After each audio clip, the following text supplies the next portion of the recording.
야, 하나님께서는 오늘 이 오후의 시간들도 함께 하시고 이곳 가운데 우리를 부르신 줄 믿습니다. 그 하나님께서 오늘도 이 오후의 시간 우리 각자에게 하시는 말씀들이 있기 때문에 이 자리 가운데 우리를 인도하여 주실 줄 믿습니다. 바라옵기 원하는 것은 전해지는 말씀을 통하여 하나님의 말씀이 들리는 은혜가 사랑하는 성도님들이 한 사람 한 사람 영혼마다 있게 하시고 그 깨달은 은혜가 있다고 한다면 그 마음을 다하여 하나님 앞에 온전하게 한 주간을 살아낼 수 있는 그러한 삶의 신앙이 사랑하는 성도님들의 신앙 가운데 있기를 간절히 소망합니다. 함께 말씀을 나누겠습니다. 살아가게 되면 누구나 어떤 문제나 또 상황들로 인해서 우리는 힘겹게 될 수밖에 없습니다. 지금 현 시대에 살아가는 사람들도 각자마다의 어려움이 있고 또 공통적으로 어려워하고 있는 코로나19 바이러스라는 것들로 인해서 우리는 참 많은 어려움들을 겪고 살아갈 수 있게 되는 것이죠. 그래서 오늘도 이 자리에 나오기까지가 사실은 쉽지 않았을 수도 있습니다. 그렇게 환경들 열려있는 환경이 있지만 그 가운데 내가 이 자리에 나와도 되는 것인지, 나음으로 인해서 혹시나 피해를 주는 것은 아닌지, 그리고 오늘도 함께 하나님의 말씀을 당연히 듣고 살아내는 거룩한 주님에도 불구하고 여러 가지 환경들로 인해서 너무나도 어렵고 또 고단하기에 이 자리에 나오기까지가 참 쉽지 않았을 겁니다. 그런데 우리가 곰곰이 한번 생각해 보았으면 좋겠습니다. 분명 여러 가지 문제와 환경들은 우리 가운데 놓여져 있지만 그렇게 일어나는 사건들과 문제들이 우리의 인생을 정말 변화시키고 있는 것인지, 그래서 우리의 인생 자체가 어쩌면 일어나고 있는 문제들로 인해서 우리의 삶의 방향과 우리의 목적과 우리의 인생이 변화되는 것이 아니라 내가 그러한 문제와 환경들 속에서 어떻게 반응하느냐에 따라서 사실은 나의 인생이 바뀌어지고 있다는 것을 우리는 깨달아야만 하는 것이죠. 그래서 살다 보면 성공할 때도 있습니다. 그리고 때로는 실패할 때도 있죠. 그러나 그것보다도 더 중요한 것은 그 문제와 상황들 속에서 내가 어떠한 태도를 가지고 있느냐, 또 이 상황들 속에서 내가 어떻게 살아가느냐가 더 중요한 겁니다. 그래서 지금 실패해도 바른 반응을 하나님 앞에 보이는 인생을 살아간다고 한다면 우리는 반드시 다시 일어설 수 있습니다. 하지만 지금 성공해 보이고 안전해 보일지 모르지만 우리가 반응과 올바른 태도를 가지고 있지 않는다면 우리는 언젠가는 그 인생은 무너지고 마는 것이죠. 오늘 본문도 이에 매우 중요한 원리를 가르쳐 주고 있습니다. 너희 중에 고난 당하는 자가 있느냐? 그는 기도할 것이요. 즐거워하는 자가 있느냐? 그는 찬송할지니라. 짧은 구절이고 아주 쉬운 내용입니다. 어린아이라 하더라도 이 내용은 누구나 잘 알고 있는 내용일 겁니다. 그런데 야고보는 너희 중에 고난 당하는 자가 있느냐라고 질문을 먼저 던지고 있고 그에 대한 답으로 기도하라라고 이야기하고 있습니다. 우리도 한번 질문해 볼까요?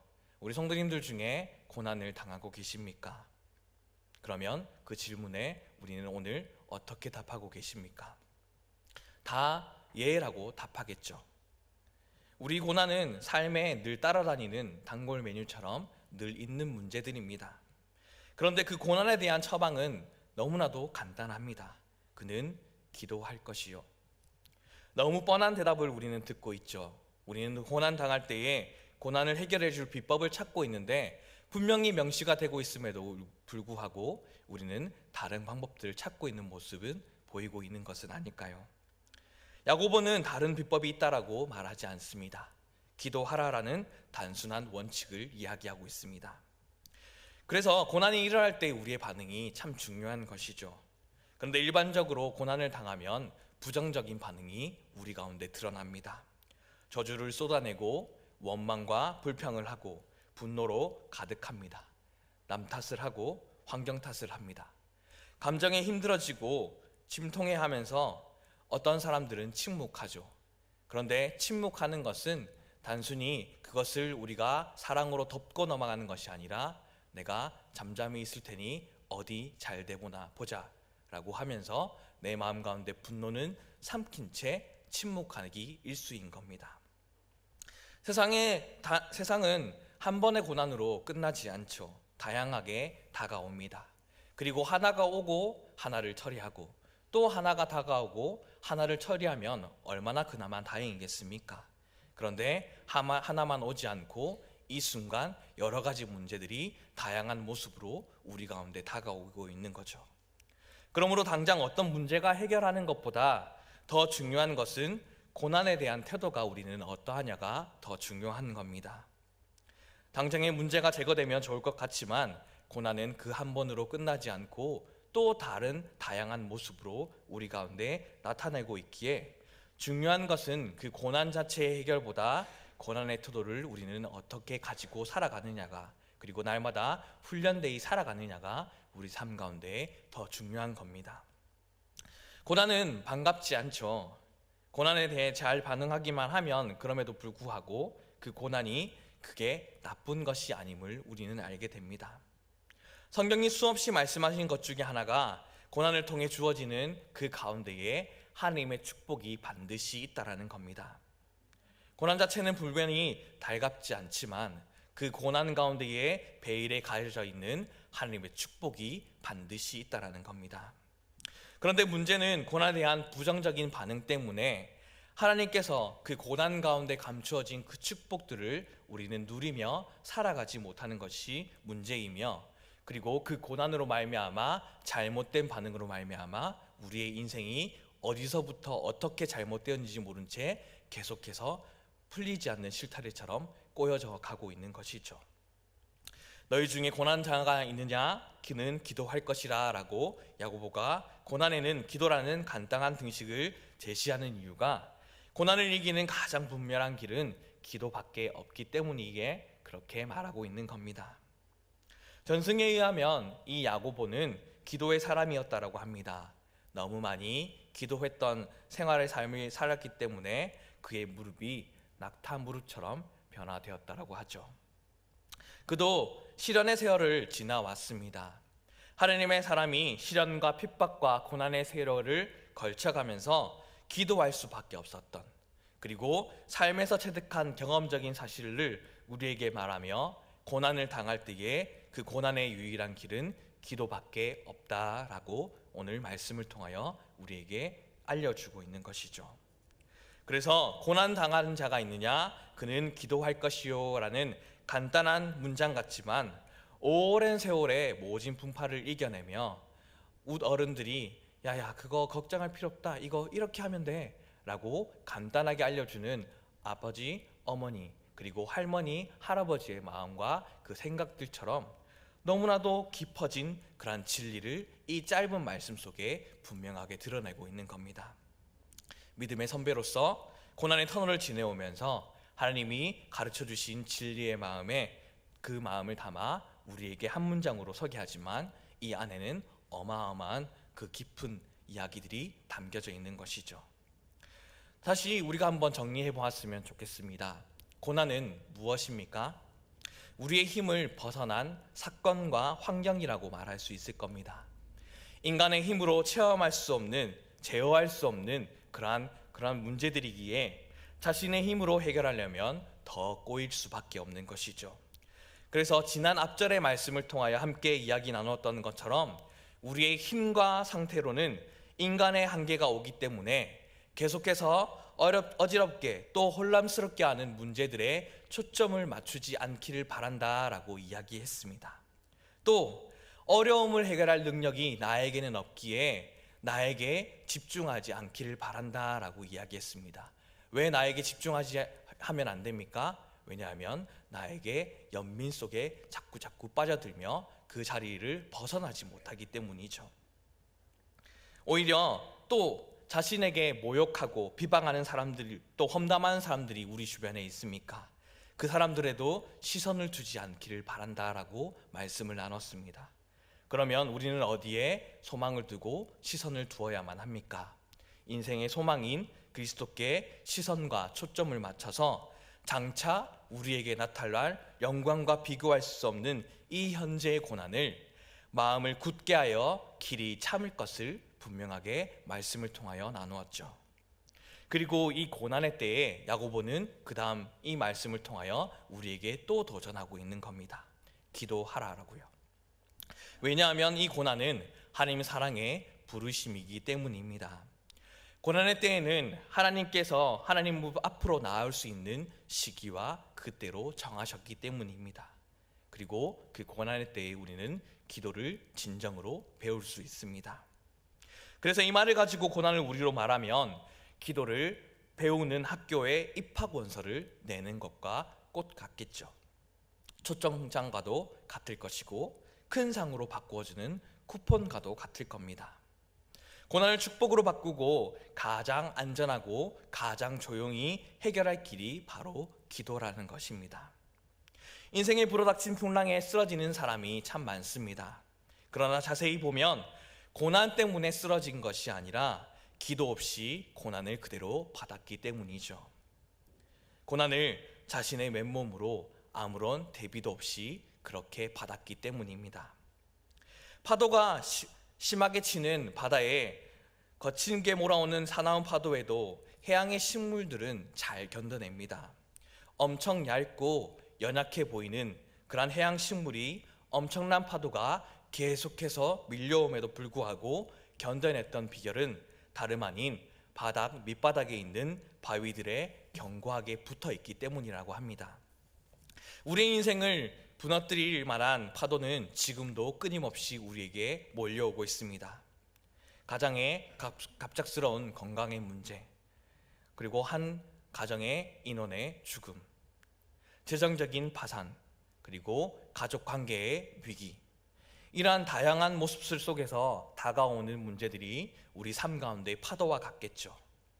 제발 더 이상은 안 된다고, 더 이상은 안 된다고, 제가 버틸 수 없다고, 이 이상은 말아달라고 우리는 아무리 애원해봤자 우리 삶 가운데에 계속해서 쉴 틈 없이 다양한 모습으로 우리 가운데 다가옵니다.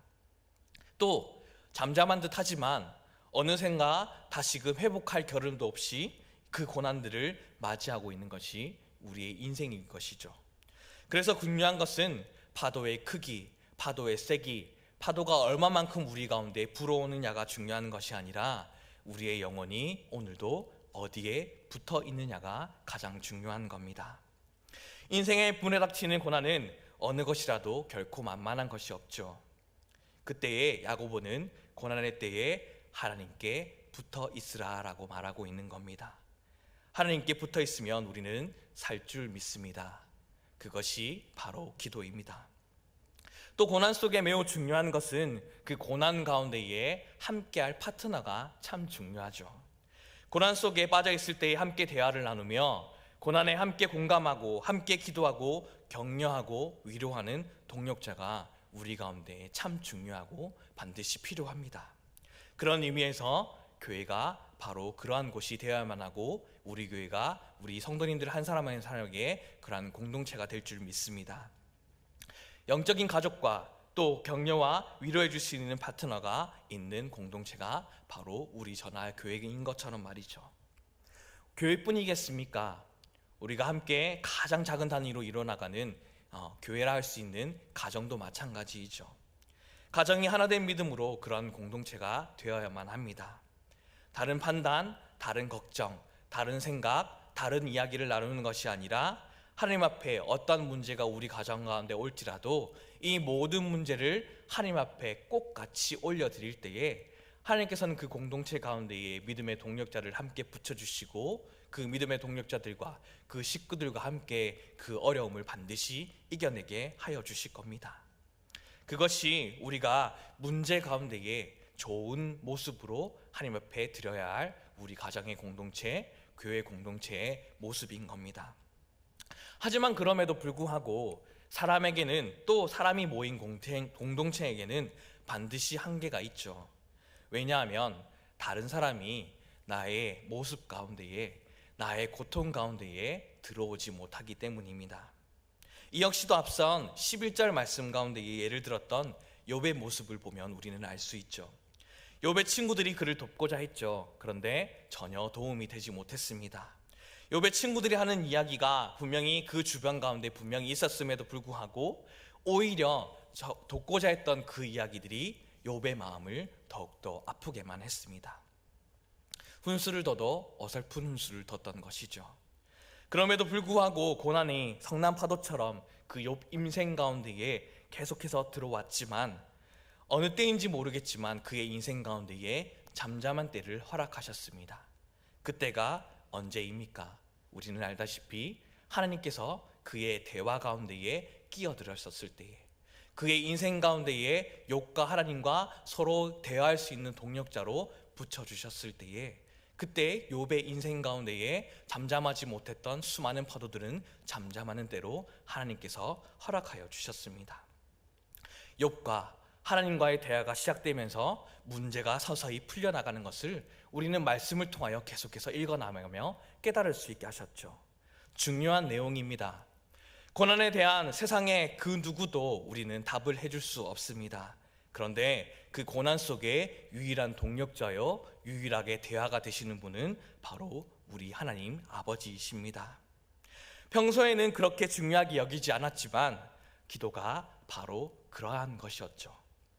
형식적으로 이 기도를 들려지고 있는 것인지, 정말 하나님이 나의 이야기를 다 듣고 감사하시며 예배해 주신 은혜가 우리는 있는지도 고민한 채 오늘 하루도 살았을지도 모릅니다. 하지만 우리의 인생에서 고난을 당하면 하나님의 대화인 기도가 우리 삶을 결정하는 일에 얼마나 중요한 일인지는 우리는 깨닫게 하여 주십니다. 특별히 그런 고난의 굴곡을 기도하며 신앙생활을 하면 많은 것이 변화가 되는데, 그 중에 우리가 하고 있는 기도, 특별히 그 기도의 내용이 변화지는 것을 우리는 고난을 통하여 확인할 수 있게 됩니다. 전에는 기도도 내가 원하는 것을 구했지만 이제는 주님이 이끌어 가시는 것을 기대하고 기도하는 자가 되어 있는 것이죠. 이것 해주세요, 저것 해주세요 라고 함께 기도했던 것이 하나님 어떠한 방향으로 이끄실지를 기대하고 기도합니다 라고 기도하는 기도의 제목들이 나의 기도 제목 가운데에 드러나게 되는 겁니다. 또 문제들로 멈추거나 막히는 일이 생길 때라도 하나님의 응답으로 생각하고 나의 열정과 생각들을 다 내려놓고 하나님의 멈추심에 감사하며 감사의 기도 드리는 것이 우리의 기도의 내용으로 바뀌어지는 놀라운 역사가 고난 가운데 있다라는 거죠. 특별히 말씀을 읽어가며 기도를 하면 어느덧 말씀을 붙잡고 기도할 때가 있죠. 저에게도 인생 가운데의 말씀 중에 하나의 말씀 해주세요 라고 꼭 말한다고 한다면 붙잡고 있는 말씀 중에 하나의 말씀이 있습니다. 그 말씀은 다니엘서 12장 3절의 말씀을 두고 저는 늘 기도하며 오늘도 하실 일들을 기대하는 가운데에 하나님 앞에 저의 삶을 드리며 살아내고 있습니다. 왜냐하면 이 말씀이 동일하게 우리 가운데 주신 말씀이었지만 말씀을 읽고 기도하는 중 어느 때인지 모르겠지만 이 말씀이 꼭 저의 이름과도 같았기 때문입니다. 저의 이름이 고성진이죠. 그런데 그 성진이라는 이름을 부모님이 한자로 이렇게 지어주셨어요. 별성 참진. 그러면 이 의미를 살펴보면 참된 별이 되라, 너의 인생은 참된 별이 되라 라고 이름을 지어주셨어요. 그리고 그런가 보다 라고 생각을 하면서 하루하루를 살아가며 사람들에게 칭찬을 받는 인생을 살아나가야지 라고 하면서 그 말씀대로, 그 이야기대로, 그 이름대로 살아가려고 노력을 했습니다.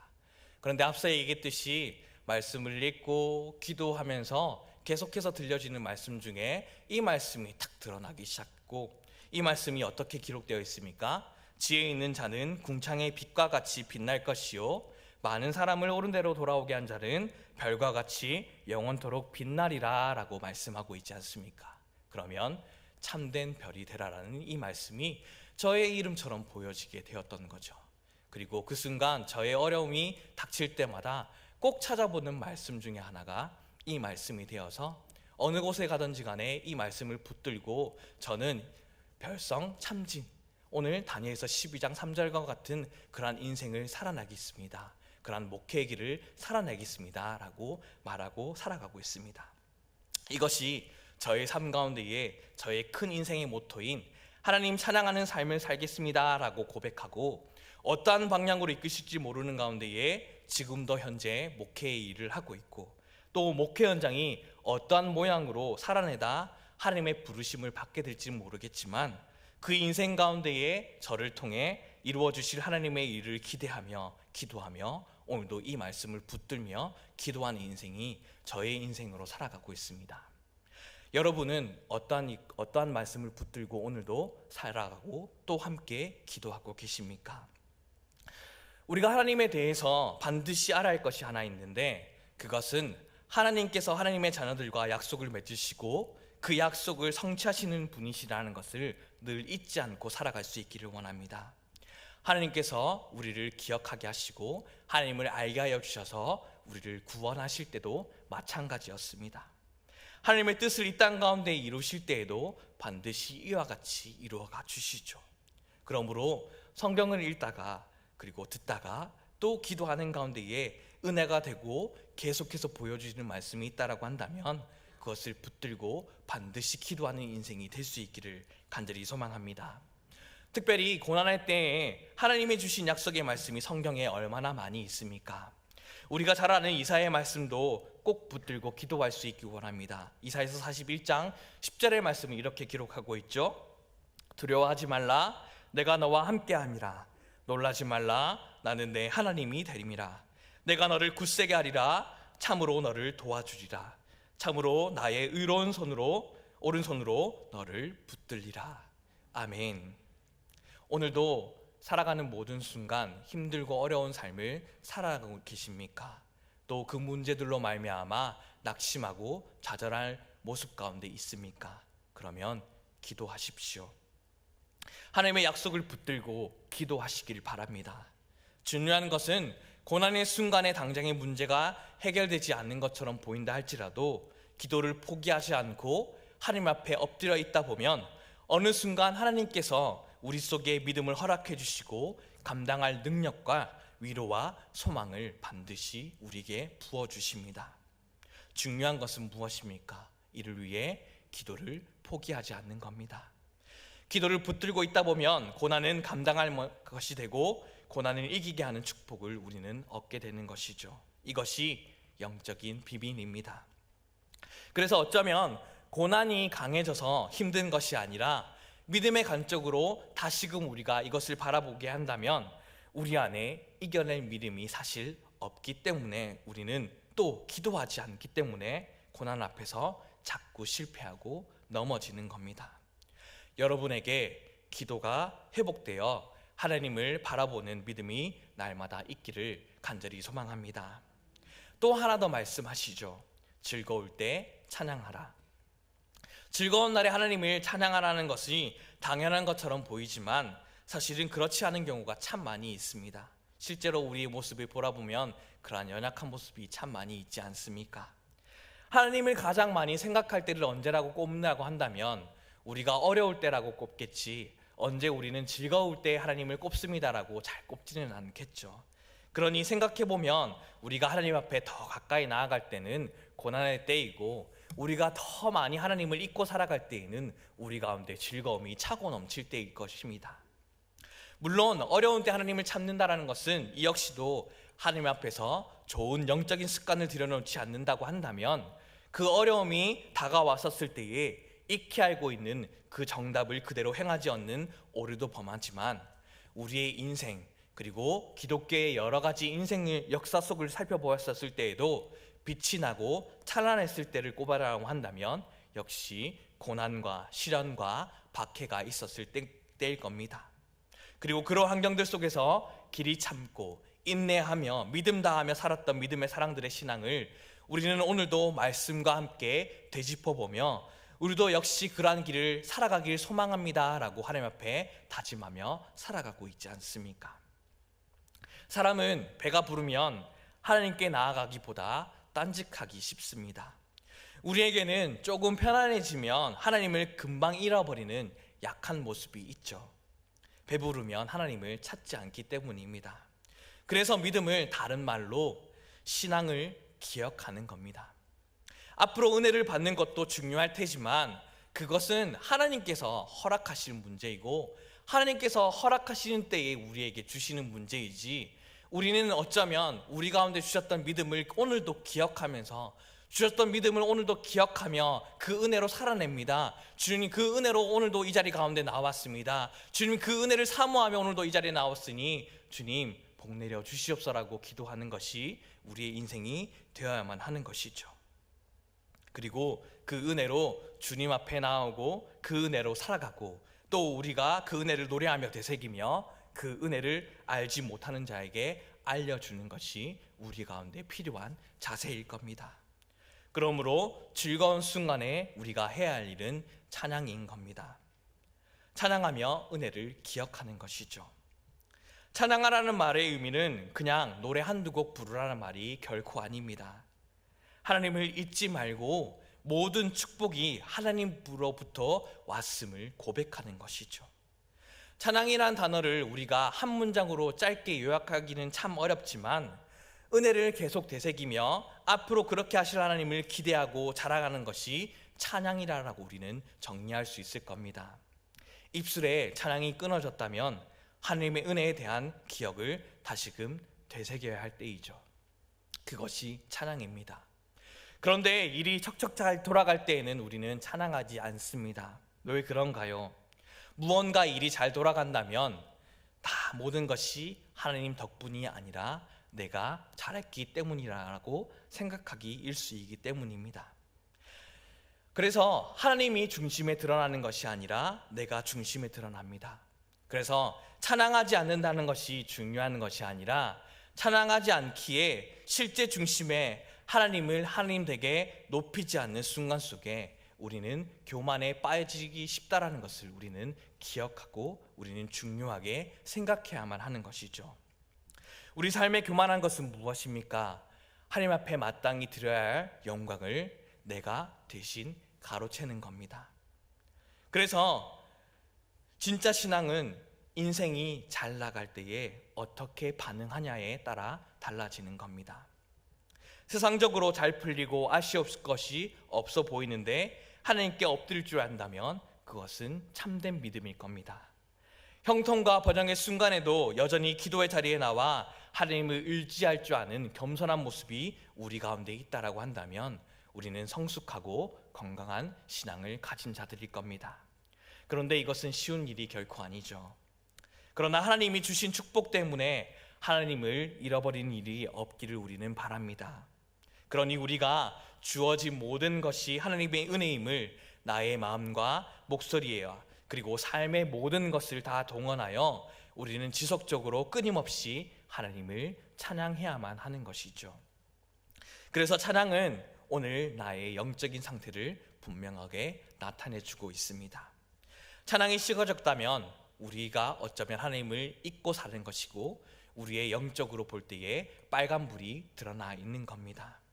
그러므로 성숙한 그리스도인의 신앙의 특징이 항상 입술에 찬양이 살아있음을 깨닫고 찬양의 입술에서 사라지지 않는 인생길을 걸어가는 주님의 귀한 자녀들 될 수 있기를 간절히 소망합니다. 기도와 찬양은 우리의 신앙의 핵심적인 요소이면서 우리 삶의 기본 기회입니다. 어려울 때 기도하는 것이나 즐거울 때 찬송하는 것의 핵심은 하나님께 언제나 내가 초점을 맞추고 있다라는 것이죠. 어떤 경우에도 하나님에게서 시선을 떼지 않고 어려울 때에 좋을 때에 우리의 시선을 언제나 하나님께로 향하여 기도와 찬양으로 우리의 시선을 하나님께 집중하는 인생이 될 수 있기를 간절히 소망합니다. 성숙한 그리스도인은 그렇습니다. 늘 한결같습니다. 그 한결같음은 좋을 때도 힘들 때도 다름 아닌 찬양과 기도로 또 하나님 앞에 늘 나아가는 모습이죠. 그래서 어떤 경우에도 기도와 찬양을 잃어버리지 않기를 간절히 축원합니다. 만약 그동안 오늘 이 자리에 나올 때에 기도와 찬양을 잃어버린 분들이 계신다면 말씀을 통해 회복하고 다시 일어나기를 원하시는 하나님의 마음을 알아 엎드려 하나님께 기도하는 가운데에 모든 것이 하나님으로부터 왔고 오직 하나님으로부터 주어져 왔으며 오늘도 살아가는 모든 순간이 하나님의 은혜임을 고백하는 찬양의 삶을 살아내는 인생이 여기에 모인 모든 주님의 자녀들의 인생이 될 수 있기를 간절히 소망합니다. 다 함께 기도하겠습니다.